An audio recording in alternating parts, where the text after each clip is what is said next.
आपको बदनाम करने के लिए, तो आपकी सरकार में ये होने दिया गया है। अनामिका, आप बताइए कि लखनऊ में जो कंट्रोल रूम बनाया गया था, वहां पर ये जो बड़े बड़े मॉनिटर लगाए गए हैं, कहा जा रहा है कि कैमरों से निगरानी की जाएगी, क्या कर रहे हैं सारे कंट्रोल रूम?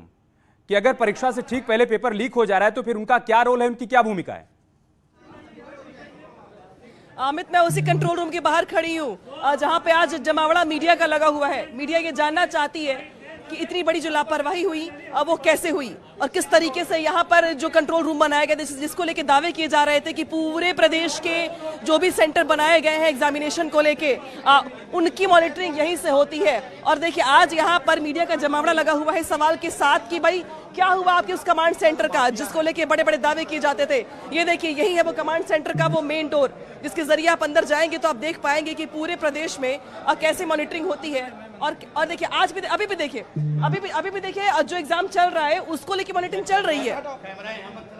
लेकिन सबसे बड़ी बात ये कि इस वक्त इसी निदेशालय के अंदर माध्यमिक शिक्षा विभाग की मंत्री गुलाब देवी जिन्होंने कल ही चार्ज लिया है और कल ही उनको नकल माफियाओं की ओर से आज उनको सलामी दी गई है प्रदेश में एक बड़े पेपर लीक के बाद, वो इस वक्त इसी कमरे में मौजूद है। उनके साथ मौजूद है माध्यमिक की प्रमुख सचिव आराधना शुक्ला। दोनों ही बैठ के ये बैठक कर रही हैं और अंदर मंथन इस बात पर किया जा रहा है कि अब ये जो हालात पैदा हुए हैं इसको लेकर स्ट्रेटेजी होगी क्या आगे की। 24 जिले जहां पर पेपर लीक हुए हैं उसको लेकर आगे क्या रणनीति बनाई जाए, किस दिन पेपर करवाया जाए, किसने किसने पेपर लीक किया है, कौन कौन लोग इसमें शामिल है, क्या किसी पुराने गिरोह का भी नाम इसमें सामने आ रहा है या कहां पे लूप होल हुआ, कहां पर गलती हुई, बलिया में सबसे पहले पेपर किसके हाथ लगा। ये बहुत सारे सवाल है जिसको लेकर के मुख्यमंत्री योगी आदित्यनाथ तो निर्देश दे चुके हैं कि जो दोषी है उस पर आंसू का लगाइए। लेकिन इस निदेशालय के भीतर भी अभी तक बैठक चल रही है और बाहर जमावड़ा मीडिया का है और ये इस बात को लेकर मंथन चल रहा है कि जिस कंट्रोल रूम के बाहर मैं खड़ी हूँ उसी कंट्रोल रूम पर जिम्मा था लोगों पर नजर रखने का, लेकिन आज उसी कंट्रोल रूम के बाहर सवाल लोगों के जहन में ये जल्दी से एक बात और बताइए, एक बात और जल्दी से बताइए कि ये कैसे तय किया गया कि जिन 51 जिलों में परीक्षा कंटिन्यू करवाई जा रही है वहां पर पेपर लीक नहीं हुआ? मतलब ये तय करने का आधार क्या रहा कि इन 24 जिलों में लीक हुआ था, यहां परीक्षा रद्द कर दी जाए, इन 51 जिलों में परीक्षा करवाई जाए?